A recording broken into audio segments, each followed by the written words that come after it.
clear, fast-track message degrees. Soft finish. This is pretty much what you have. Schools are using restorative practices to improve school safety and student attitudes. Details and scholarship information. Is there anything in particular that you're looking for, or? Trying to get like the basic idea. We were into design one, so we just want to get like the basic, just like how the process works. Right. Oh, okay. Well, these here are sunshine high near 73 today. Tomorrow sunshine 87, and on Sunday. This is a hydraulic knee. Very similar to a door plunger.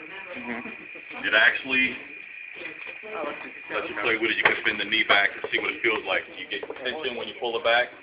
It helps to keep the knee from slamming or smacking the front. This one here is a computerized microprocessor knee. That's about $40,000 for the knee.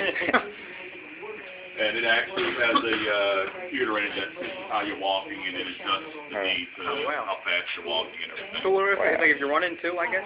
Or they're really not made for like that type of high impact. Okay. So The guys were running great on it. you did. Technically, you're not. Kevin Carroll. But with practice, a lot of patients Yeah. walk down steps, step over Okay. step with it. Right. They just ride that hydraulic down. Yeah. Oh, okay. And oh, this is Ellen. I don't know if you want to take a picture of her. So I want to be on the internet now. That's what the tip socket is. This one has a locking liner, which is basically a ratchet down inside there. Oh, okay. This will screw in the bottom of that gel liner. When you push it in, that's what holds the label on the suspension. Right, okay. And they make all different types of feet. Some of them are carbon and graphite, like this one here, Oh, okay. where you get flex in the heel. The foot also flexes left and right. Good for running, high impact. And they come different heights. Is this all carbon fiber up here? Yes. Okay. See, that's must be expensive, isn't it? Yeah, No? not that bad. What's that, renegade? Carbon graphite Well, he's talking about the socket. socket. Oh, actually, that's fiberglass and black paint. Oh, it is? Which is cheaper than I carbon. cheat. We cheat sometimes. We, as an industry, we have a tendency to overuse carbon fiber Oh, okay. in our fabrication. And of course, as I've been into construction, I pointed that out. You know, that as far as for weight and everything else, I mean, if we use the amount of carbon fiber that we would need, only the amount of carbon fiber that we would need to make a socket strong enough, you'd end up with a knife edge. Because it'd be so thin for the strength that you need. You know, either we're using too much carbon fiber because we want some thickness. You know, or you do like I do. I use fiberglass and not glass. I use black pitting, you know. What's this like? This person's small. There's no way they're going to break that size. We use carbon. We use more carbon tape. Okay, we use strips of carbon fiber.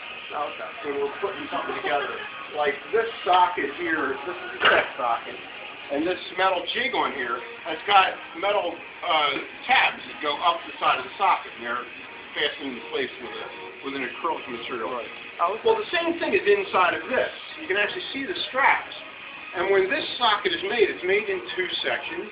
You make the first section, at least my layup, I use 4 layers of a nylon material, which is nylon fiberglass. Okay. 1 layer of fiberglass braid, which we have in the other room.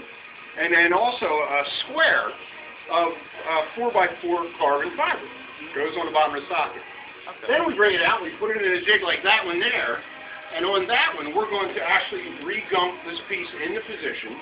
Okay. When we laminate through the second lamination over it, we'll take carbon tape, 2-inch carbon tape, put it across the tops of the straps. Right. So the straps are sandwiched between layers of carbon fiber. Okay, then it's... And the fiberglass. Right, okay. You know, then it gets 4 more layers of eyeglass and another layer of fiberglass braid.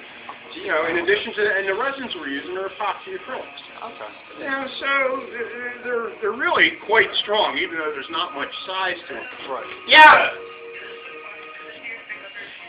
Okay. I was just going to And right now, what I'm doing is I'm putting this together, and that's lock plate I'm using on there, so the screws won't back up by themselves. But here you go, just for real quick. I mean, you can see there's not much thickness there. Try and bend it. Try and flex that socket or push on it. Try and like squeeze it together, or you know, there's not much.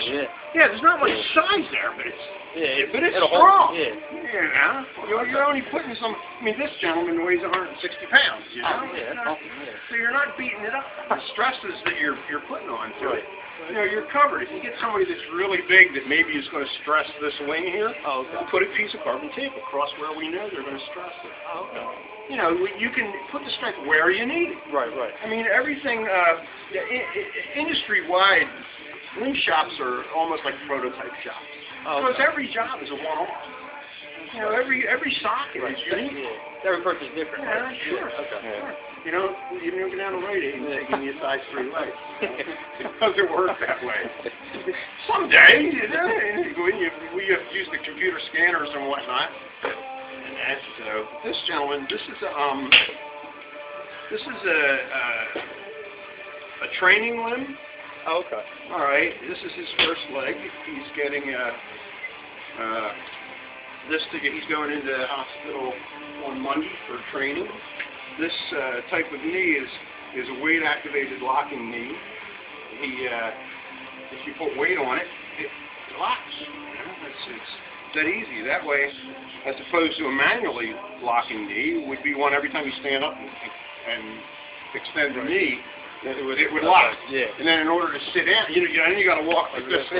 You know, seriously. And in order to sit down, you either sit down like this and then unlock it, or you got a cable on it. You pull the cable on it. That's how it sit down. That'd be a manually locking knee. That's about as basic as you can get. Whereas this one here, if you got a little weight on it, you right now put weight on there, and that knee locks until I come across the toe, then it unlocks. Because that's how you walk. You put your foot out, you got weight on there, then it's locked. When it comes across the toe, then it bends to the back.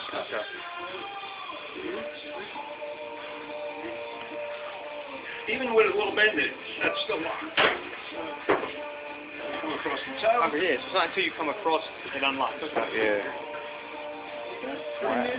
nice design. It's something called Otto Boxer, one of the biggest in the world. Matter of fact, the last model, this is a new, this is a relatively new model. They've had one similar to it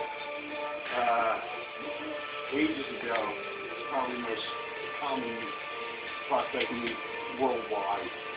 So it basically does the same thing, but it looks a little more primitive, but it's also technical for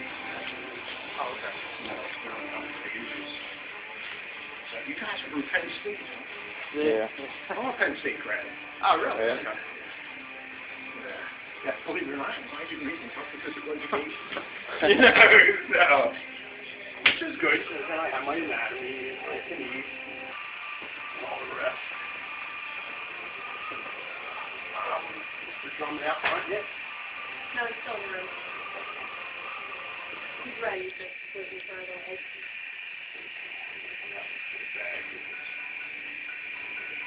And as far as the weight goes on these, you can see. It's light. Yeah, it doesn't weigh what you lost. You know, but the funny thing is, patients go, why does it have to be so heavy? Well, really, it's not.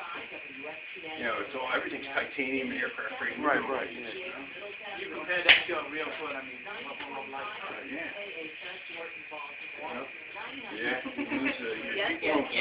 Figure it out. What's she saying?